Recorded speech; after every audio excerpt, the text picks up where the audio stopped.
Hello, hello, hello. Happy Thursday, everybody. Thank you for being here today with me. Hi, CJ. Hi, Susan. Hope you guys are having a good day. Maybe you are starting your day, or maybe you are already half day past. I'm at 4 p.m. here in Barcelona. So my name is Emilio Jose Garcia. For those of you who may be new to this session, hello from New York City. Hi, Warrior. Hi, Susan. Hi, Liz. Is anyone new to this live session with me? Is this your first live session with me? I just want to know. I'm curious. Yeah, so as I say, second time. Yes. Hi, Tom. How are you doing? Warrior, first time. Thank you for being here. Yeah, so my name is Emilio Jose Garcia, and since 2012, my passion has been helping others create more intentional lives. And thank you, Tom. I'm good too. So happy to see you here. Yeah, and I'm so passionate about sharing this on Insight Timer. I discovered Insight Timer last January, so it's been less than a year, and I find this community so engaged and so amazing. So that I put all my energy into this for the last few months. I've been doing live sessions every week, twice a week. I have 3 courses. Yes, my third course is already published today. I received an email, and it's live. So for those of you who are new, I just want to let you know that I have 3 courses now published on Insight Timer that you can check. Okay. Hi, Gilbert. Hi, Amy. Hi, Vicky. Uh, thank you so much, Amy. So the first course that I created was a 10-day course about self-care, where you will learn amazing strategies that are very simple and very doable to take care of your self-care, how to create your self-care list, and how to remind yourself to practice self-care, and how to find the time, and how to say no, and all those cool things. So that's a 10-day course. The 14-day course is about minimalism, how to embrace minimalism in every area of your life. Okay, that's gonna show you how to understand minimalism and how to actually put minimalism into practice. And the topic of today is the cost of inaction. We're gonna be touching on all those areas, right? The intention behind things that we decide to do or not to do, and becoming aware. And when we are becoming aware, all the emotions that come up, how to deal with them, right? How to deal with them in a healthy way. That's why that first self-care course is very important. And the third course that I created is a 30-day course. Yeah, I went from 10 to 14 to 30. And let me tell you that 30-day course was a lot of work, way more than I expected. But I am very happy that you guys helped me a lot. Um, you guys help me with the layout. I share that in my circle. I do have a circle on Insight Timer that you can check. It's called Your Thriving Lifestyle. I saw you, CJ. Thank you so much for your support. I actually responded to your message already. Yeah, so that course is called How to Creating Your Peaceful and Clutter-Free Home. And that's just 30 days of diving into how to eliminate clutter from your home and how to create the home that you always wanted. Okay, so I'm so happy about that. And this week also happened while I'm on vacation here in Barcelona, that my workshops are live. So if you guys are interested in joining, I have 2 workshops coming up, one in January and one in February. So they are on my profile. You will see workshops in there, and then you can learn more about them. They are about minimalism and unintentional living. There is one that is a 2-day workshop, and the other one is a five sessions workshop. So you will see the pricing, what's included, and if you have any questions about that, just let me know here or in any of the other lives that I do. Yeah, they are Zoom, so that's the beauty of workshops. Uh, we are doing Zoom, so you are guys gonna be on video if you want to, and you can participate. You can ask questions, and I share some theory, but I'm gonna make it more about the engagement with the people who are in their life and opening up for questions for specific examples, and it's gonna be very, very interactive. I have done over 150 talks now, so I have been learning more and more how to do this more engaging, and I love doing the Zoom ones because you guys have the opportunity to participate. Okay, so all that good stuff happened this week, and I am so excited because I am in Barcelona on vacation. I normally live in Canada. I am from Barcelona, from Spain originally, but since 2012 I lived in Canada, and I always do my sessions from there. So this is the first time that I'm doing them from Barcelona, and everything is happening while I am on vacation. So it's so beautiful. So thank you for being here, guys. So today's topic is all about the cost of inaction. Okay, and what does that mean? That means that so many times we feel that we need to do something, or we feel that we want to do something, but we just don't take action. We just don't get started, right? And sometimes it's important to really understand what's this inaction costing me. Okay, that's me, Yvonne. I think we all can say that we are choosing inaction so many times. Okay, and sometimes inaction is good. Okay, and this is something I want to start by this. The most important thing is that we all connect with ourselves in whatever way we feel comfortable doing that. Inside Timer is a beautiful platform to explore different tools. My self-care course it's an example of learning different tools like meditation, affirmations, mirror work. Um, there are so many things, a body scan.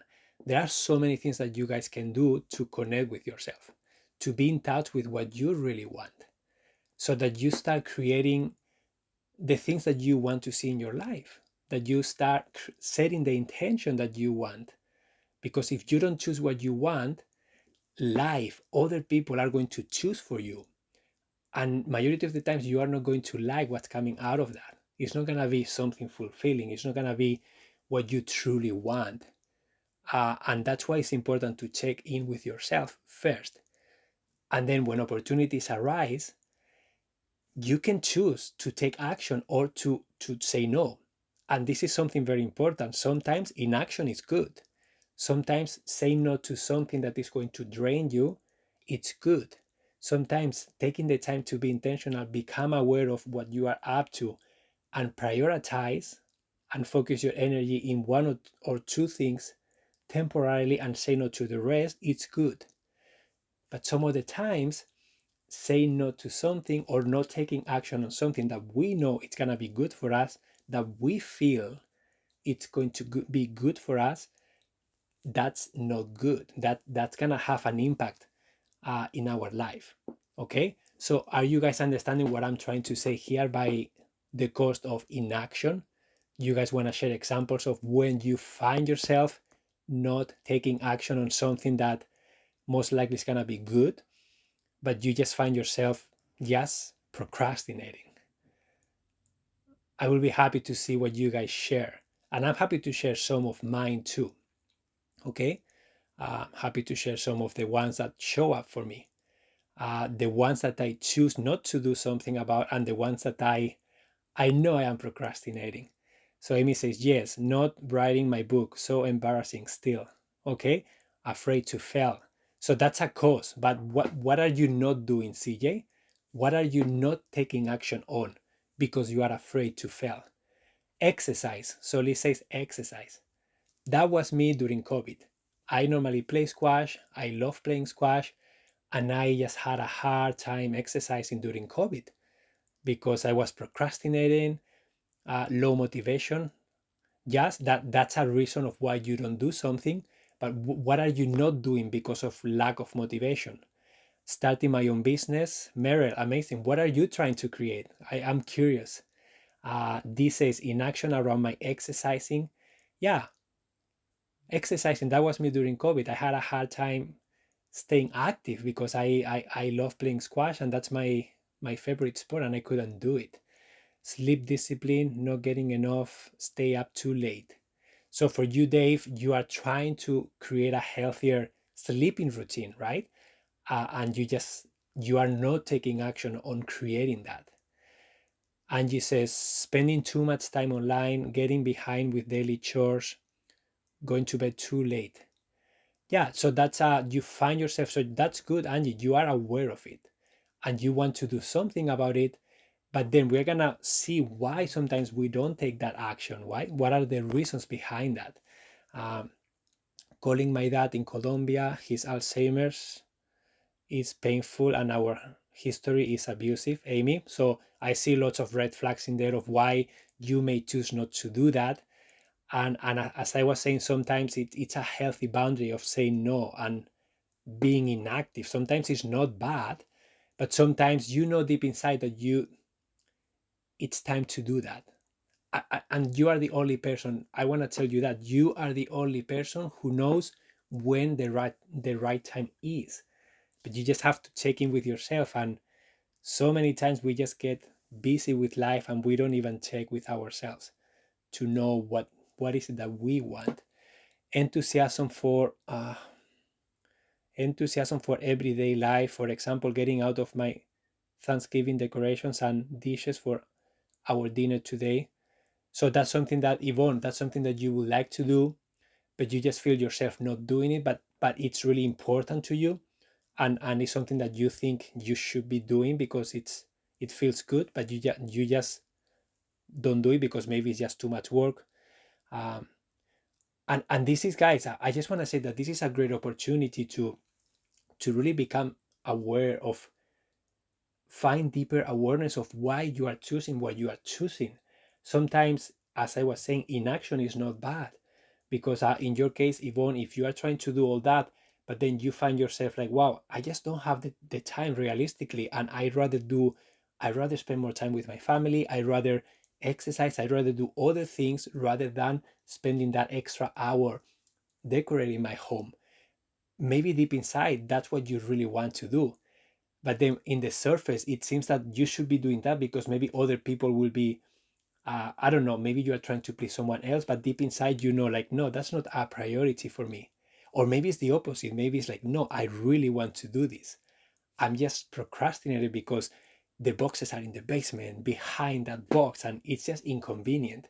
And maybe that's an awareness of maybe tackling that area of your home and making it more convenient is what you really need to make that chore more inviting. So again, this is an opportunity for you to really dig deep and say, why am I not doing this? Uh, Considering dating after divorce. Johan, that must be really hard, right? Because maybe I don't know how your divorce was, but putting yourself out there, it's scary. It's yeah, it's scary. So I understand why you may be procrastinating that, but deep inside, maybe you want to do that. Maybe you would like to find a partner. So again, a huge opportunity for to really understand yourself more. Do it yourself home renovations and moving forward with creating content for my business. And why would you say, best, that you cannot do that? Let's move now. Thank you so much for sharing, guys. This is gold. It's amazing how aware you guys are of the things that you are not taking action on. So you really know what you want to do. Now, let's just think about what are the reasons of why are you not taking action? What are the causes? Like if you start digging deep, like why aren't you taking action? Uh, Meryl says, thanks for your question, Emilio. I want to start my own business around body work, therapy, meditation, helping people to create awareness, living a conscious life. That's beautiful, Meryl. That's very beautiful. So, what are you trying to do around that? Like, how do you get started? And I understand that when I started my own business, I was very confused. I didn't know how to do it, right? I didn't know how to get started. But it seems that you are very passionate about that. So, do you have any idea of how to get started? Have you decided something? Feel free to share. Yvonne says, lack of inner motivation and joy. When we talk about motivation and joy, I think joy is a result of something that you do and then you actually enjoy doing it. But that motivation, and I see this when I'm trying to help people, right? Before I start doing something, I always try to find that thing that when we talk about that, I see people's faces lifting up. I see people's eyes opening up. And I need to ask sometimes questions. I need to ask about how's your life, what do you do, what are your hobbies, and then I keep asking until I see that. When I see that, then I know that that's an entry point, and consider this as an entry point, and there could be different ones. Okay, you can have different entry points to find that motivation. But when you start discovering yourself about, first, why do you think you need to do the thing that you want to do? Okay. Second, why don't you do it? Okay. And then when you are not finding that motivation, it's a lack of clarity of the outcome, the exciting outcome that you are seeking for. Okay. Or maybe you are afraid of not being able to create that outcome, and that makes you retract, that makes you procrastinate, that makes you be afraid of taking action because you are not sure that you are going to achieve what you want, and you don't want to fail. And that's another thing, you are attached to the outcome too much, and you are not letting things flow. You are not being you are not trusting the process. You are not trusting whatever you believe in to guide you through the process. Maybe you need to know every single step of the way, and because that's impossible, and because there are so many things that you cannot control, you just don't get started. And I find myself in that situation so many times because I am on the perfectionist side, but I am learning to stop doing that. I am learning to relax. I'm learning to just let things flow. I keep in mind my outcome, but I don't need to control the how to. And this happens when I do sessions with people, guys. At the beginning, I was a little bit anxious because I wasn't sure if I would be able to provide results. But I learned over the time that if I relax and I just do my best and I just try to find that motivation from people and I find that thing that excites them, I know the how to always unfolds itself. And sometimes I tell people like it magically kind of works sometimes. And I don't know like why. I can't explain it. And if you ask me at the beginning, how are you going to do this? I will not have a plan, a specific step-by-step plan to share with you. But I trust that it's going to get there. And I trust that whatever happens is going to be the right thing. And the result has always been good. So that's a sign that this works. So detaching yourself from the outcome sometimes is necessary. Start a blog, build material for that book, still in action. So Amy, maybe you need to find a different entry point. It's sometimes we feel stuck with something, and sometimes we feel like we are not moving forward, but deeply we are. Even if there is no movement outside, tangible movement that we can measure, we are still doing invisible work. I call it invisible work because you don't see it, but there is work that is happening in your mind. There is work that is happening with your creativity. You are linking ideas in your brain. You are becoming aware. You are assimilating things.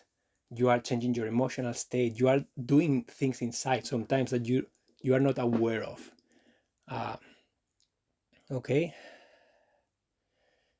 Gilbert says, inaction towards following my dream of living in Europe, held back by family concerns. This is another thing. And Gilbert, I don't know what your family concerns are. And sometimes they are legitimate, right? Sometimes you just want to be close to your family. I am really far away from my family. That's why my priority and my intention is always to come here as much as I can. And that's why I am creating a business that allows me to be flexible, because in the future I want to be even more flexible and I want to be able to come here for a few months at the time if I can and just work from here. So that's my intention, right? Because that's important to me. In your case, when there are other people involved, and this is for all of you guys, when you change, people around you, some people may not understand what you're doing, because if you become a different person and you start doing different things, some people are going to be like, what are you doing? What is the person that I used to know? And sometimes, like, it's normal to lose friends along the way. It's normal to face resistance. Okay, that's normal. uh, Feels like there are so many small and time sensitive things that cause the bigger, chunkier projects to get put off? Fear of not doing it right. Best. So you said it there, Best. Fear of not doing it right. And then you say bigger, chunkier projects. So that's a sign to me that you have projects that are overwhelming to you. You have projects that taking action is difficult because they are too big. And sometimes those projects that are too big, you have to kind of slice them in smaller, achievable tasks, because if not, it's very difficult to achieve them. Okay, so sometimes that's another reason of why you are not doing it, because you are overwhelmed, because that the project is too big and you are confused about how to get started. You don't know how to get started. It's just too big. I want to downsize and move, yet can't get started. I need to cut by 90%. No heirlooms, no boxes of mementos or photos. Want to move, only basics. So Jules, I don't know how much time you have, but you can benefit from my course of creating a clutter-free home. 90% is a huge downsize. Okay, I just want to say that 90% letting go of everything. Again, if you have done that invisible work already, and you are emotionally and mentally prepared to make the decisions, prepared to let go of things that you no longer need, prepared to face everything that you own, and being able to let it go with love, and give it away to someone that may need it. If you have done that work, I would say that the physical work itself is just a matter of time, and you can always hire help. Okay, the problem is if you are trying to do the 90% downsize, but you are not ready physically. No, not physically, you are not ready emotionally and mentally. Okay, so would you say that you are ready mentally and emotionally to make that huge change? Or would you say that you are still facing emotional attachments, overwhelm, and confusion? Let me know. I'm just curious to know. That's a good point. Changing is scary. Thinking, will it be easy or will it be too hard? Yeah, change is always scary. Wow, thank you, Emilio. Yes, there is tons of invisible work daily. Yeah, Amy, absolutely. Invisible work is real, guys. It is real, even if you cannot see it. Can you give examples of questions you asked your clients until you saw their face light up? I want to write down some of those questions to ask myself. Yeah, Amy, so what I normally do, first, I just want to say that I only work with people who are ready. Okay, so my job is to create content and to share it with the world. And then people who need my help, they will find me. That's how normally it works. So they are ready. So when they call me, they have done some of that invisible work already. So, and this is something interesting that happens. Okay, when someone refers me to someone else, and that someone else don't know who I am, I have a hard time connecting with them. I have a hard time understanding what they need. A majority of the times they are not ready to even to work with me because they don't even understand what I do. People who kind of follow me or read a blog post from me or come to one of these sessions and they have done work, they have become aware, maybe they took a course, they are in a completely different state, right? So when they come to me, it's just easier for me to go inside of their situation. They are more willing to share, they are more aware, they are more willing to try something different because they know that what they are doing is not working. So some questions that I will ask first is like, why are you doing this? Like, do you need to do this? And why is this a priority? And there is a few techniques. One of them is asking the 5 whys. You can even ask 10 whys, but if you ask 5 whys, you will dive very deep into something. For example, someone comes and says, Emilio, I want to declare my home. I will say, well, that's very vague. So why do you want to declare your home? And they will say, I want to declare my home because I I feel embarrassed. Okay? So why do you feel embarrassed? I feel embarrassed because uh, I don't want my family to come over because I don't want them to see my mess. Why don't you want them to see your mess? I don't want them to see my mess because they will feel, or They will think that I am not good enough. Okay? Why do you think they will not think that you are good enough? So you start digging, digging, digging, and then if they don't have an answer, they will think about it. Okay? They will think about it. And if they do have an answer, then I will find the deeper reason of why they are doing this.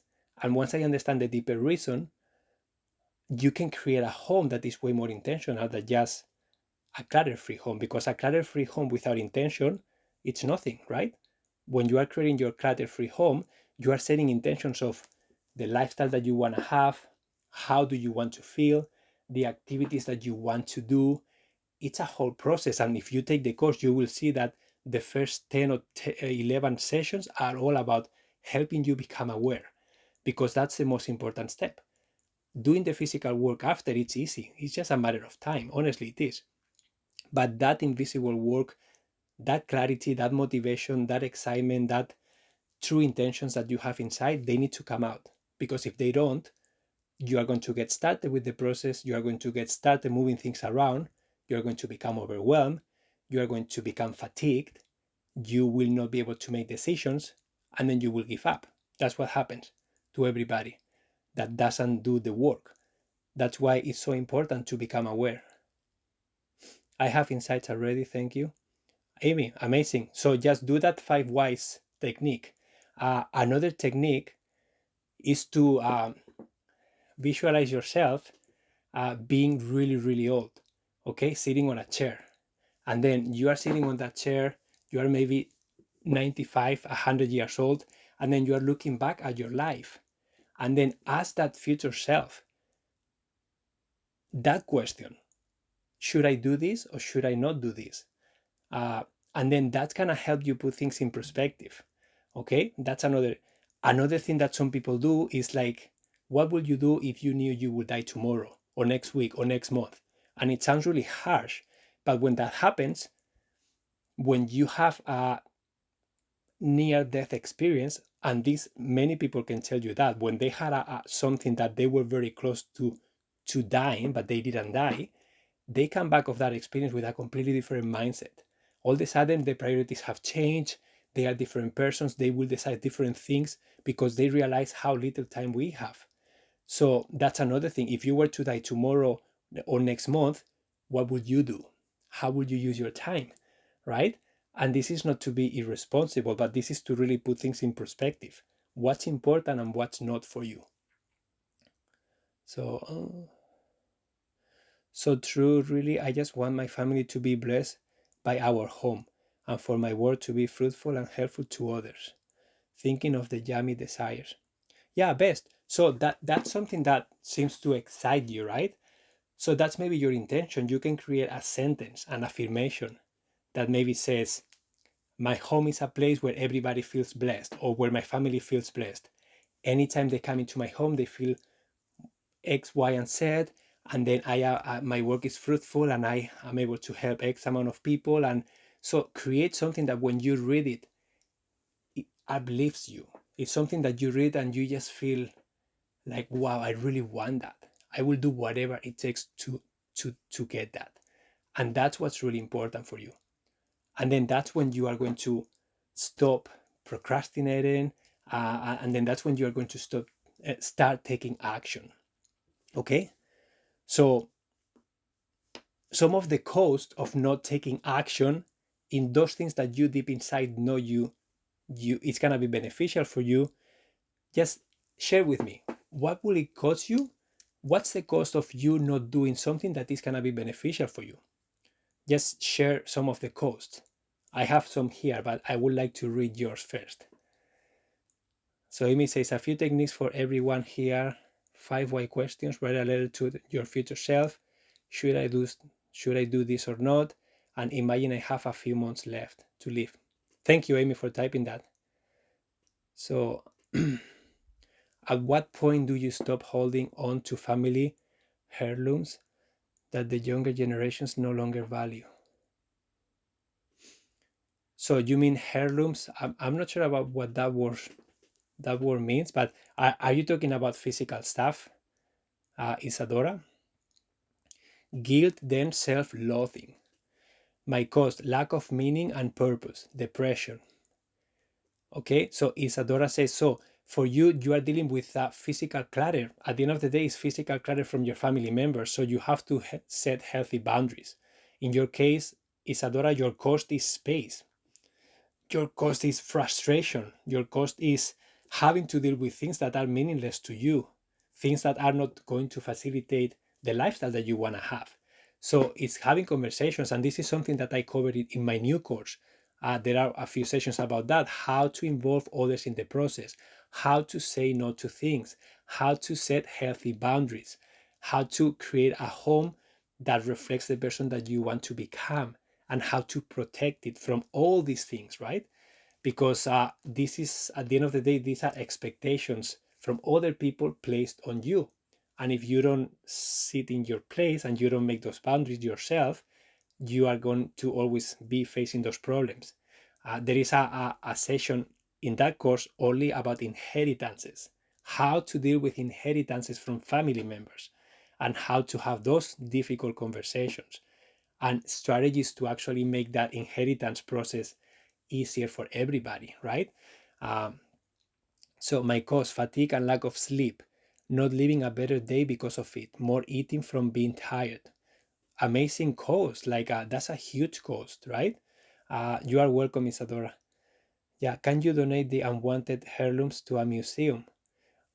Sometimes you can, depending on the community where you live. Like you may find places that may be interested. There are auctions, there are donation places, you can private sell them. There are so many different avenues you can explore, right?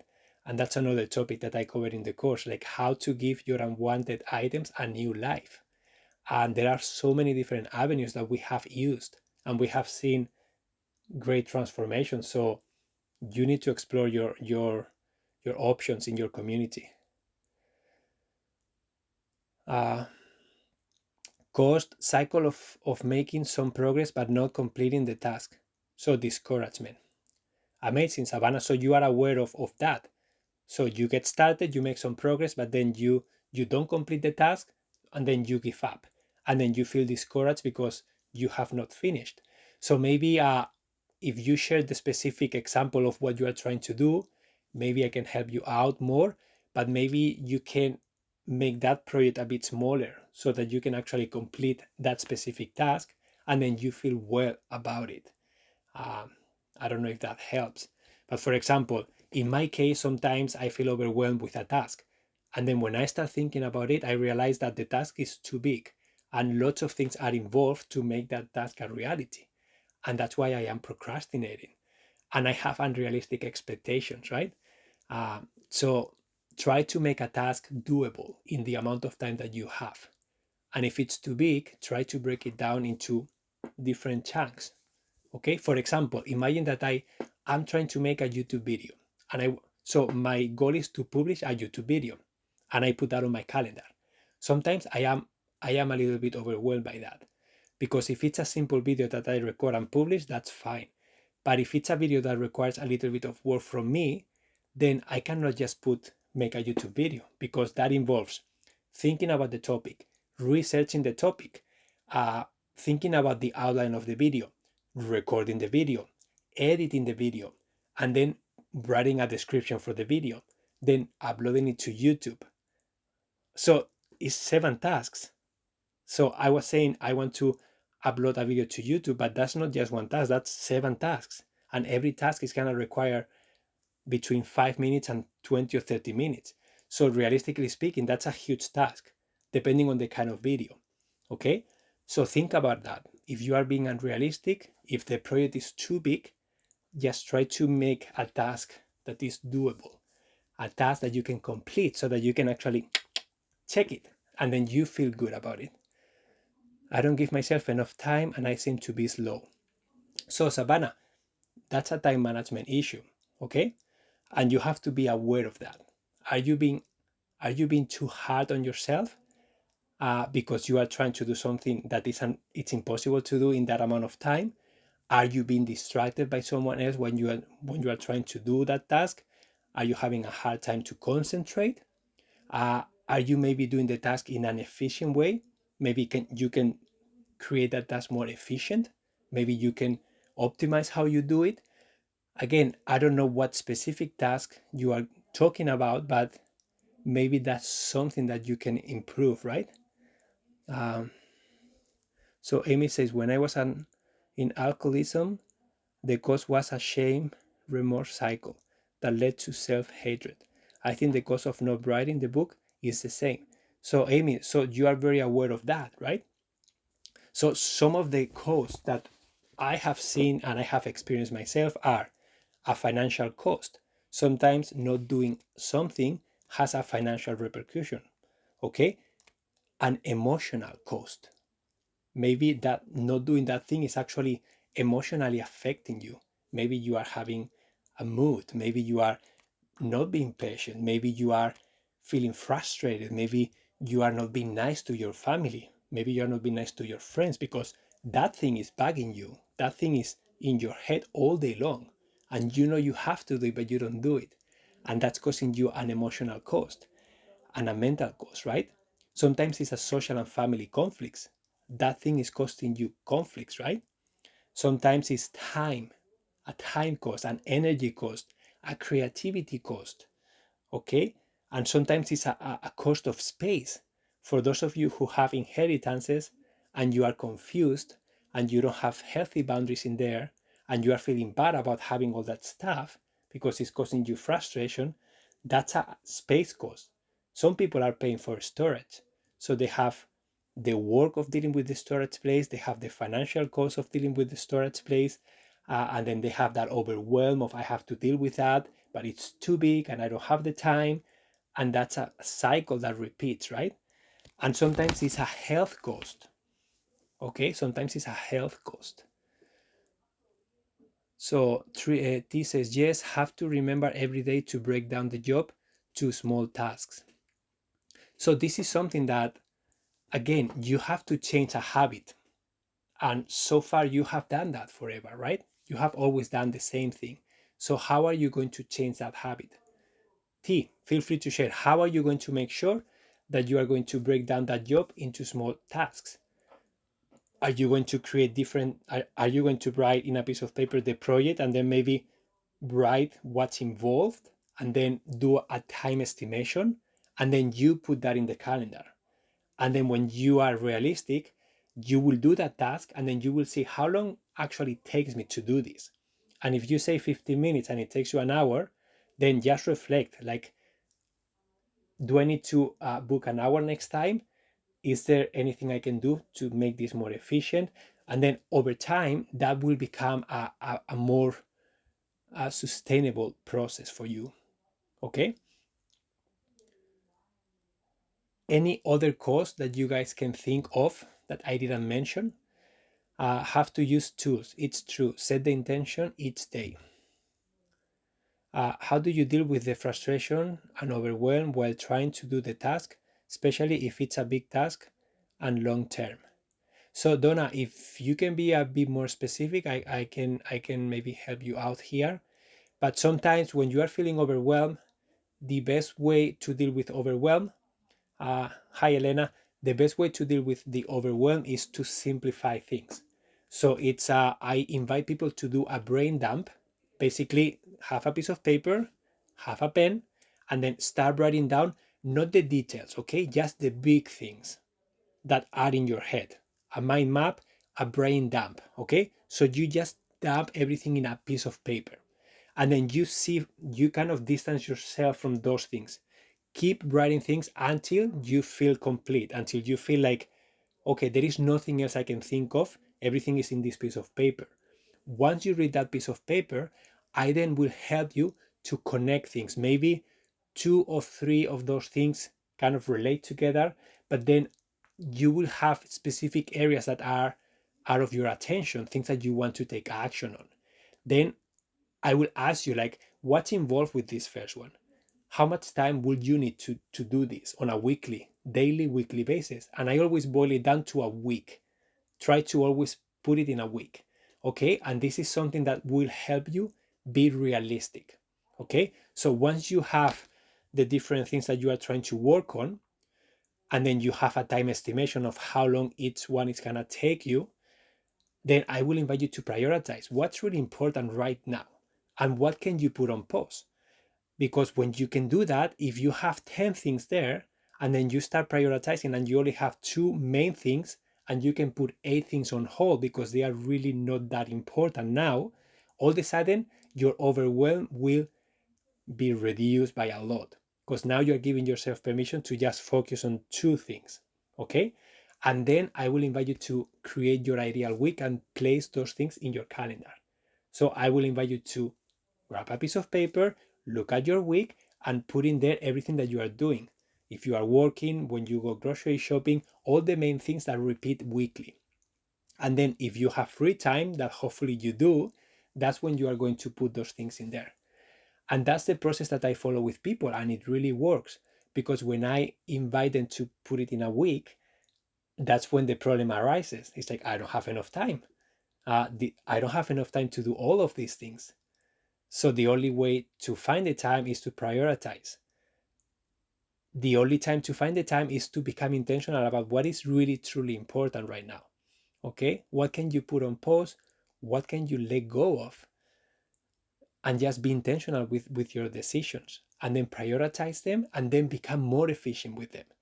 And that's another thing. Being productive doing something that you don't care about, it's not productive. You have to be productive with the things that are really important to you. Okay? So the productivity comes when you have decided what you want to do.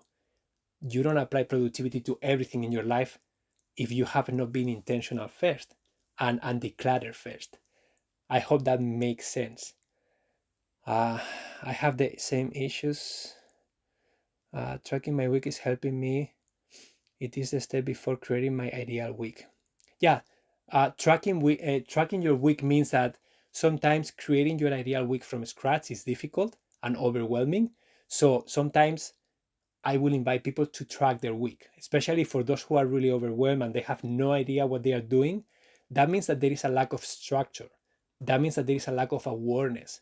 So the only way for you to become aware is to become aware. And for you to become aware, the best way to do it is to actually look at your real week. And the only way for you to look at your real week is to actually track what you are doing every day for maybe 1 or 2 weeks. And I do this in my journal, and I will write 9 a.m. I am doing emails. 9:30 I am creating a video. 10 o'clock I am going for a walk. 11 I'm making lunch. 12 to 1 I am playing squash. So I start tracking my day. Like 4 to 8 I'm taking care of my daughter. I don't know, I start doing that, and then when I can see a week, you will become aware of like, wow, like I go to the grocery store like 5 times every week. Why is that? Oh, I'm doing emails like 25 times every day. Is it really necessary? Or can I batch that into a chunk of time and be more efficient? You see what I mean? So you start prioritizing, optimizing, and some of the things is like, I don't need to do this. Boom, gone, declutter. Okay, so that's what tracking your week means. Um, you are describing my same challenges. Yeah, Amy says another cost is spiritual. Spiritual to me means knowing my life has a purpose. Not taking action cuts me off from my higher powers gift for me. Amazing. That's an amazing cost. And that's such a huge cost. Probably more important than any other one that I mentioned. Because that spiritual cost is the most important thing in life. Money is money, time is time, but that spiritual feeling of that you are not doing what you are supposed to be doing, it's really bad. So that's why it's so important to first connect with yourself and see, is this really part of what I am supposed to be doing? And then, yeah, feeling spiritual about it, feeling that purpose, that fulfillment is so important. Thank you, Amy, for that. Um, I knew if I waited, the answer will come. Log when I go to bed, etc. Yeah. So, guys, how are you feeling with all this information? Like, what is the first step to creating a blog? Too big? Too big of a step for me. So, Amy, I will say to create a blog, there are different things you need to do, right? Like I will say what is the platform that you are planning on using, and then I will create a content calendar. So something like how often are you planning on writing a blog? That's something that you can sustain, and then make a list of the topics, and then make a list of the keywords that you are going to use, and then you can get started. For example, in our case, we get started blogging once a month, and then once that became a habit, we started doing it once every 2 weeks, and then once that became a habit, we started doing it once a week. Okay, and then that was our goal for like a few years, and now we are back to maybe once every 2 weeks, once every month, because we are doing other things other than blogging. So for you, just set the intention about how often can I write, what are the topics that I am planning on writing about, and then create a content calendar. Make sure that you have enough topics to write about, and then just be consistent about when you are going to publish those blogs. That's what I would invite you to do. I just added your course. Thank you. Had some good motivation during the summer and got my closet done, but then I got off track. So I know your course is the right step to help me complete. Yeah, BD, I hope you enjoy the course, but there are specific sessions about different areas of your home at the end, and there is one only about the closet. So hopefully that will help you out too, if you still need to do the closet.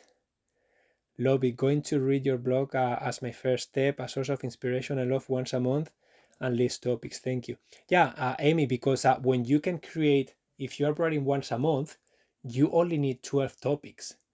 And then what we used to do, instead of writing a blog every week, we used to we used to create trips. Just we will call them writing trips. Basically, my wife and I will go, before we had Eva, we will book a cottage, or we will go to my family's cottage or something for 2 or 3 days. And our intention was, I am going to write 6 blog posts each. So we had 12. So in one trip of like 3 days, our goal was to write 6 blogs each. Of course, we went hiking, but then we decided, okay, we are going for 3 days. So every day we're going to write 2 blog posts. And when we finish, we're going to go hiking, we're going to go kayaking, we're going to go and do these fun things. But before, we have to write 2 blogs each. And we did that for the 3 days. And by the end of the process, we had 6 blogs each. Okay, that was 12 blogs. That was a whole year. And then when we increased, then we needed 24 topics. And then when we did every week, we needed 52 topics. So it becomes more and more work, but you can decide how often you do it. And that was something fun and playful that we did. I hope that helps you. Okay.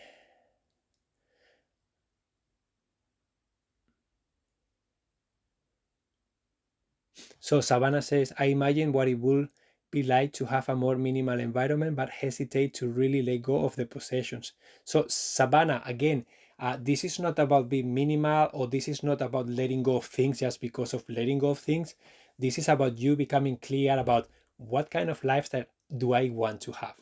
What kind of activities do I want to engage in? How do I want to feel in my home? So ask yourself those questions, and then analyze what you have around you, and then you will have more confidence deciding what to keep and what to let go of. But you need to get clear first on that. Like, if you have a basement, for example, and you are planning on exercising at home, and that is your motivation, so then you need space to create a gym in there. You need space to be able to have your yoga mat, and that's going to be your motivation to do the decluttering and to open up space. But if you don't have any intention, and you just go to your basement and you just look around, it's going to be very difficult for you to be confident. It's going to be difficult for you to make the decisions, because you need to have a very engaging, very exciting outcome in mind. Okay, and that will come from becoming aware, from really asking yourself, what do I want? And for some people, decluttering and letting go is not necessary, because maybe they can have the lifestyle that they want with the things that they have. So this only applies for those of you who are frustrated, those of you who feel overwhelmed. You feel that I don't like my home, or I don't there are things around that don't serve me anymore, and I'm back by them. So that's the kind of people that can benefit from decluttering, right? So sometimes people are forcing decluttering on other people, but they don't need it. So just be aware of that, okay? uh, Beth says, I am folding clean laundry that was stacking up and giving away clothes while listening to this. Amazing, Beth. Keep going. Keep going. I feel so ready, excited, clear. I love this. Amazing, Amy. Um, yeah, so guys, how do I how do I want to feel in my home? That was the question that nailed it for me. Yeah, sometimes sometimes people, the entry point for some people is thinking about the activities that they want to engage in. Okay. Sometimes for other people, the entry point is about how do you want to feel in your home? And that's gonna be the motivation that they need to like open their eyes and say, yeah, I want to feel calm. At the end of the day, coming from the office, I want to come home and just feel calm. And then I start digging, what does calm mean to you? How do you get that calmness? What do you need to see to feel calm? You know what I mean? And then I start digging deeper, and then I understand the kind of environment that that person needs to bring up that calmness feeling in that person. For some other people, it's like, I want to exercise and I want to have my home office. And that's the motivation for them. So think about those things. What do you need? How do you function? Are you putting value on how you feel? Are you putting value on the activities that you want to do? Sometimes thinking about what kind of identity do you want to embrace? And then describe yourself with one or two sentences, the ideal you. And then you just come up with a sentence that describes the ideal you. And then you repeat that over and over. And then when you embrace that identity, then you look around and say, would that person live like this? What will that person that I want to become do with this? You know what I mean? So you are connecting with that person that you want to become, and then that person is going to decide for you. I know some people really like that. So I love my minimal vision. It is restful. I often go to monasteries because of the simple environment, maybe to prioritize. So there you go, Savannah. So for you, having less physical distractions, having less physical belongings, that's what you enjoy. So I would say that your home needs to represent that for you. Your home needs to be a reflection of that, if that's important to you. So yes, maybe you just have to create a home that is so minimal. But again, if you want to have a minimalist home, but you also want to engage in activities, then you have to find that happy balance for you. Okay. Uh, I like that, the ideal me. Yeah, Donna, and I shared some sessions before about books, like one book about Julie Morgenstern, a Marie Kondo book. Lots of books talk about that, and this is something that I use a lot with my clients. Like, who do you want to become? And then when we start thinking about that, we try to connect with that idea, right? We try to connect like, I want to become that person. That was me, guys. Before I started Insight Timer, it's like, I want to become an amazing coach for people. I want to be a source of inspiration to others. I want to be excited about what I share. And no one was following me. I started from scratch, but that was my intention. That was my identity. And then I kept showing up every week. I didn't care how many people came. I kept showing up, creating my courses. And then I started reading comments and reviews. And that kind of reflected the identity I wanted to create. And I was realizing, wow, it's becoming true. People are enjoying what I share. And I am becoming that person. And that gave me way more motivation to keep going. So always ask yourself, and I was asking myself, what will that amazing, inspiring coach do in this scenario? Will I do a session when I have no idea how many people are coming? Will I be upset or worry about me not delivering something good? Or will I trust the process and just be my best self? And that's it. That's the only thing I can do. And just accepting that. So ask yourself, who do you want to become? And then step into that identity and then question yourself, question everything that you own, question the decisions that you have to make from that perspective. Okay? As an artist, the props and things are actually helpful to keep because I work at home. Otherwise, I toss out resources.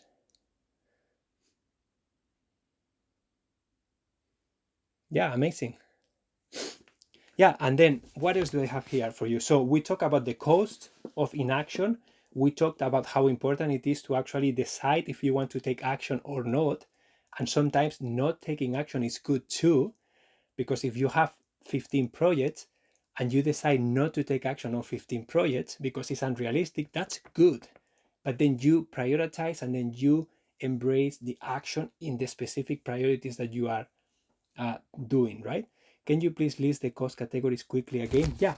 So I have, you said spiritual, Amy, spiritual, financial, emotional, mental, social, family conflicts, time, energy, creativity, space, health, and those are the ones that I have. Some of the main ones.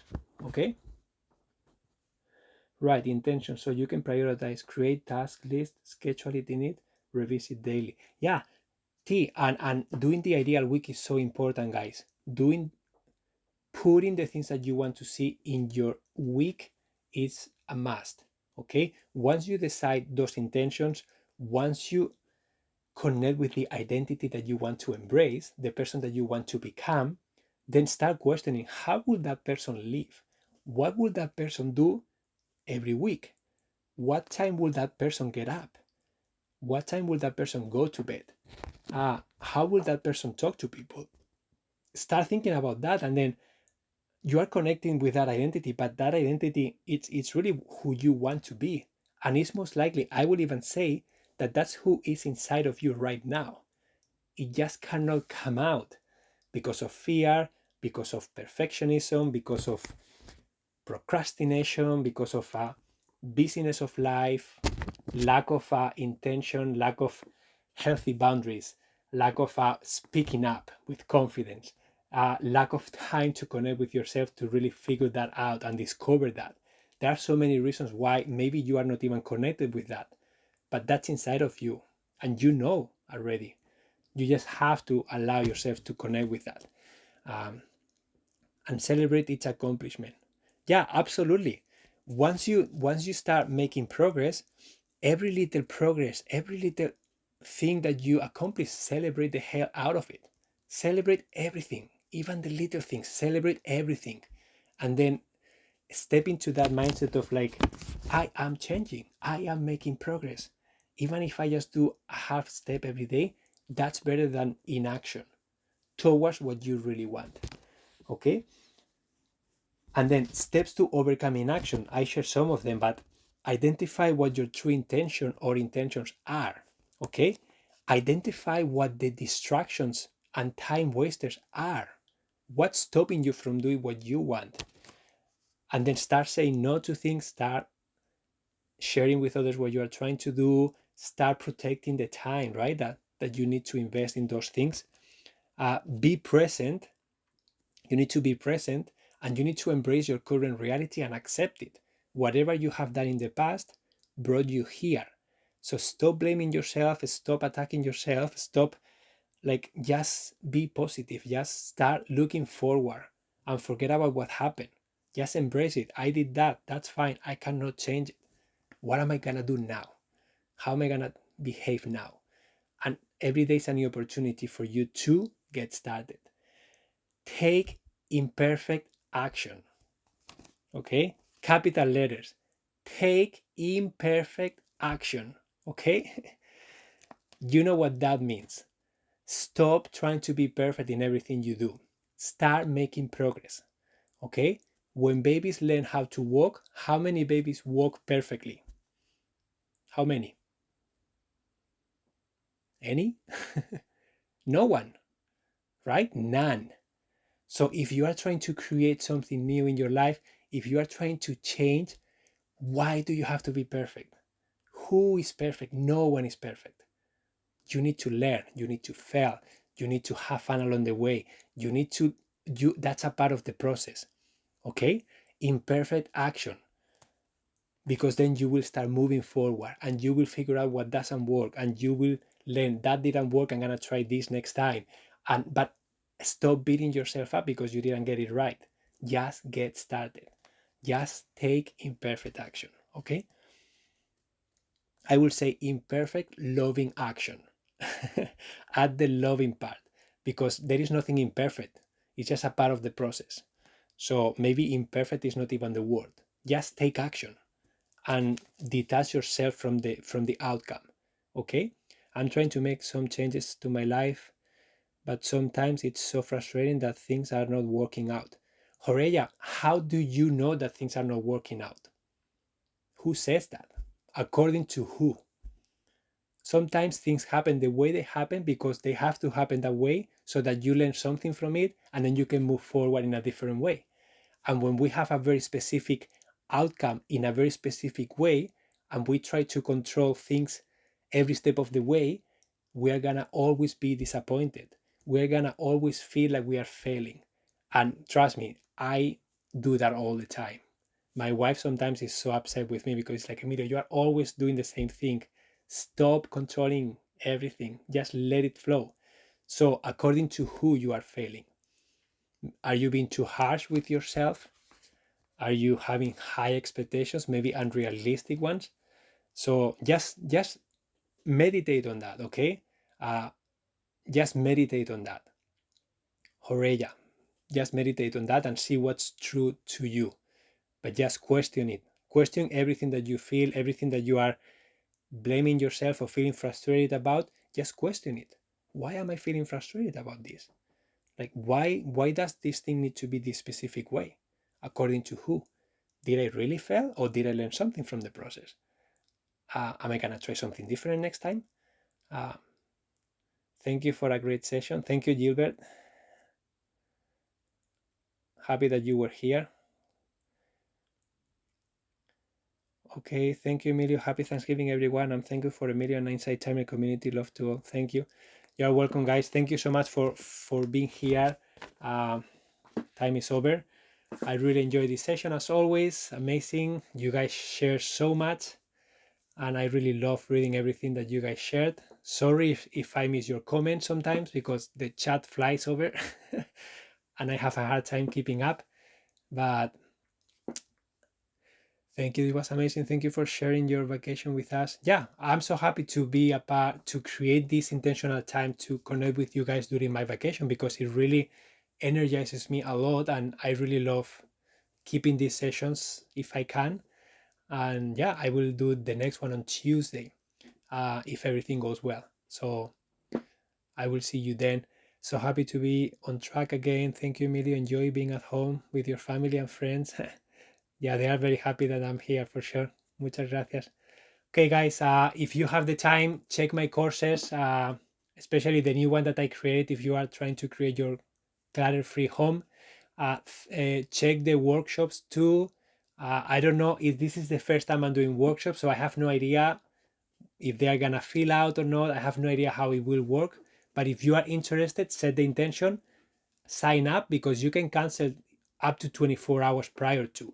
So you can always cancel if you cannot make it or if you change your mind, but book your spot in case it fills out. I don't know how it will be, but I will be looking forward to connecting live by video conference with all of you. Okay. Your workshop is my birthday present to myself. Amazing, Amy. Can't wait to see you live and all of you guys.